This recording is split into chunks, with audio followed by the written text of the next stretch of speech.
You're here. You're ready. Welcome to my world. Welcome back, YouTubers. This is I'm Ghost of Sparta. We're here to talk about the Metal Gear Solid, the Phantom Pain Venom Snake. This is from the 5th adaptation of Metal Gear, and this is from the Revoltech series, the Kyoto, which is a little tiny Japanese toy store that started out in Japan. It started these figure lines. They started barely getting acquired licenses for video games and things like that. Now let's take a look at the box of this figure. We have a nice, beautiful window box for the mint on card people.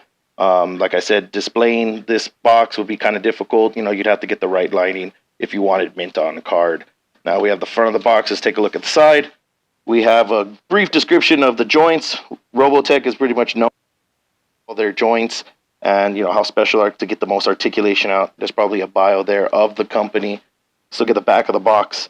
We could see a nice, good picture of different dynamic poses they have Venom Snake in.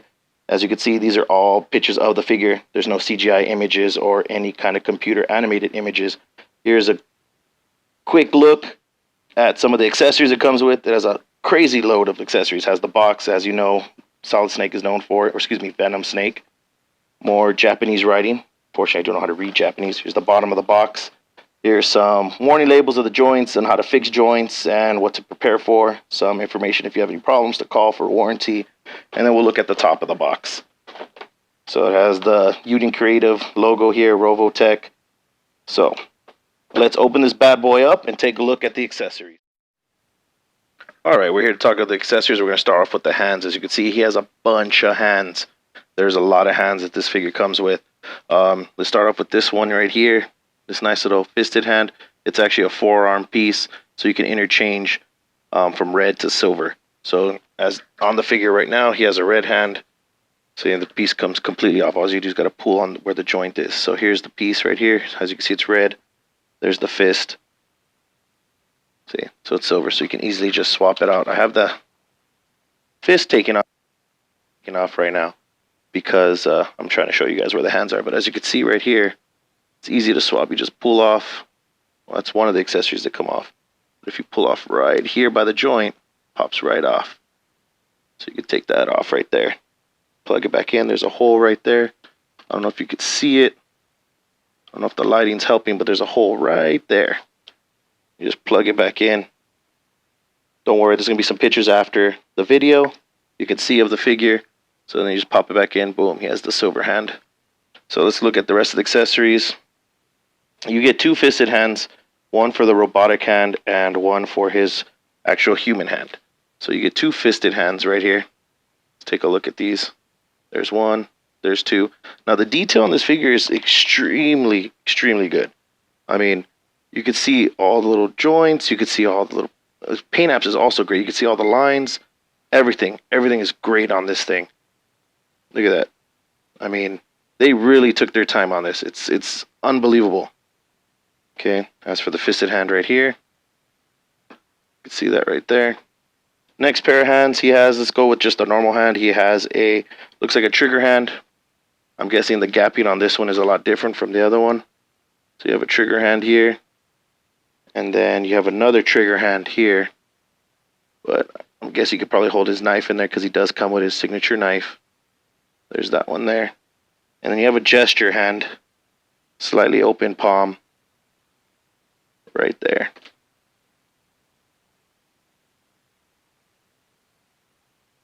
Now for the robotic hand, you have a slightly gestured hand. You could probably hold his eye droid in it, so you can scan some documents. So yeah, you can hold the eye droid in there. He has the peace I'm out hand. And then he has a trigger hand for the red hand. One trigger hand. And then another accessory comes with his famous Phantom cigar. It's very small. I don't know which hand was going to hold it, but it's there. They have that as an accessory. Next couple accessories is the weapons. He has this gun right here. I wish I knew the names of each gun, but if I were to take a guess, this looks like a FAMAS, you know, because the time period that Metal Gear 5 is set in, and it looks like one of the guns you can actually acquire in the actual video game. You know, it has a light attachment there. They even painted that silver so it would reflect. That's pretty good. Next, you have a sniper rifle. Once again, the name. Actually, you know what? This is a 50 cal sniper because you could tell by the tip, by the flash suppressor. So this is one that takes a 50 cal. So it has a fold down stock right here. So you can have that. He also comes with 2 accessories for it. So when you have it on his back or on his side, you have the tripod down. Excuse me, not tripod, bipod. You have it down, and then you can put the bipod down so you can have it when he's in prone position. So there's that right there. A couple more things he has. He has his pistol. This is a regular pistol. Now the paint apps on the guns, I mean, they're just flat black. Nothing too special. And then he has his signature knife. Signature knife right there. And this piece, I can't figure out what this piece is for. I see it in the description. Fortunately, I don't read Japanese, but I don't know what this is for. I can't see it going anywhere on one of these. And last but not least, it has this piece here. And this is for actually moving the eyeball. Now, this character's head pops right off because of the joint. There's 2 sections. It pops right off. Pop. As you can see there, there's the joint. Now, if you look at his face, you can see his eyes kind of looking to the left. But what this bad boy is, you can stick it right here in this tiny little hole. Right there. And you're able to move the eyeball. So let me see if I can do it off camera for a little bit real quick. And then you're able to move the eyeball. Ooh, don't want to break it. That's crazy that Revoltech can do stuff like that. So you're able to move the eyeball a little bit. Let me see. So I was able to move it a little bit. Now he's looking directly at you. So that's actually pretty interesting that it lets you do that. And the last 2 accessories it comes with, it has the Revoltech stand, which is right here. Nice clear plastic stand, 1 peg hole, so you can have it stand in the middle.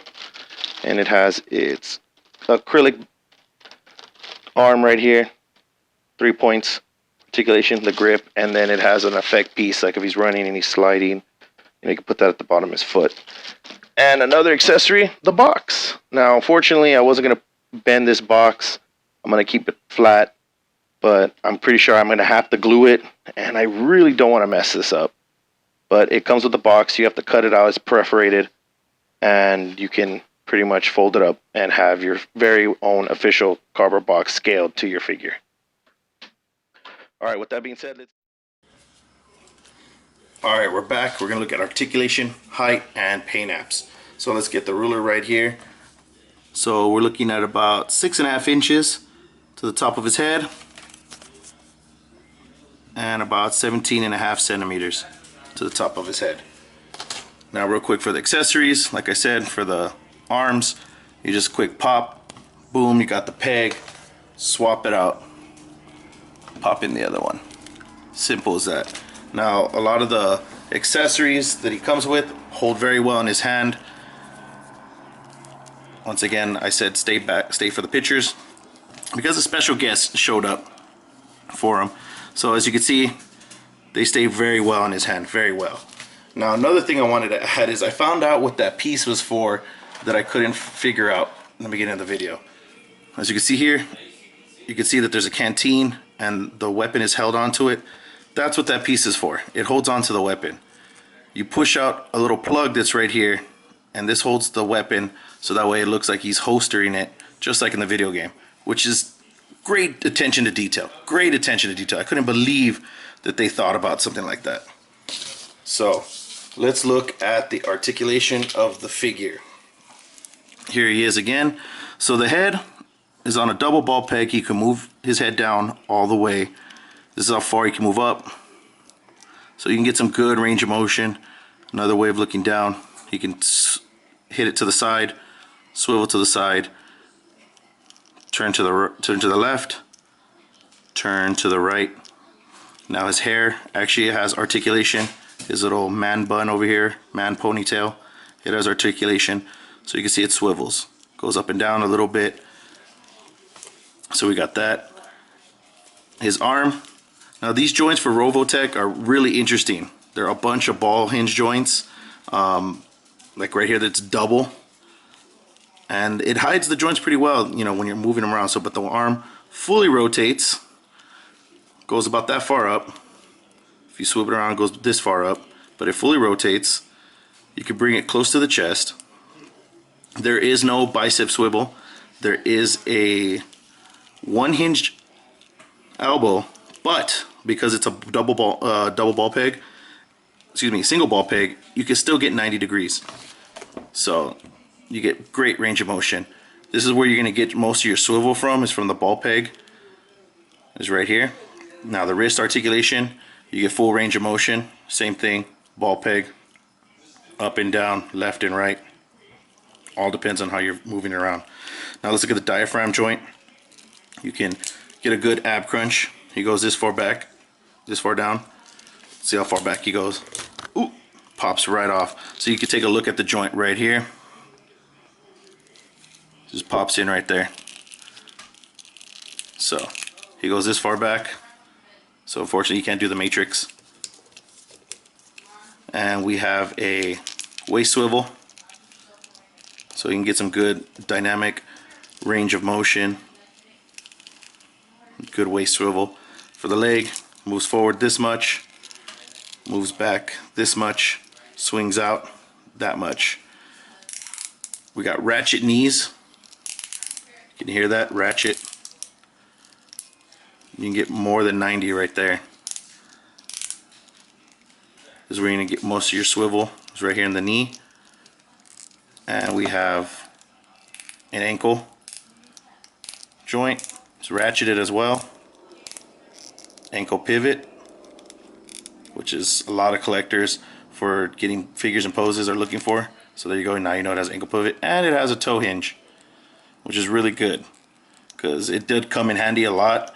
The feet are kind of gripped. You can see it has a sole on it, and it has peg holes, so that way you can use stands and everything that it came with.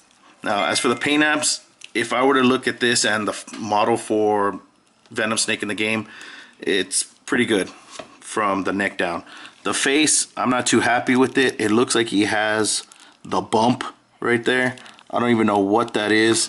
I think it's something that to do with some misused brown paint, but it looks like he has the bump. You can see it right there. Snake got the bump. Someone flicked his lip, I don't know. So, but the figure is amazing. I recommend this figure to anybody looking to collect. If you're a big Metal Gear fan, you can see the paint apps on it. Look, it even has the Diamond Dogs logo on the side. This is an extraordinary figure. I couldn't believe, you know, the detail. There's so much amount of detail, the joints, everything. This thing can be posed in any way you like. It's unbelievable. So once again, hit that like button, subscribe if you're new, and I'm telling you, more reviews are coming. Stay tuned for the pictures.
Next time on I'm Ghost of Sparta, we'll review Ultimate Gohan.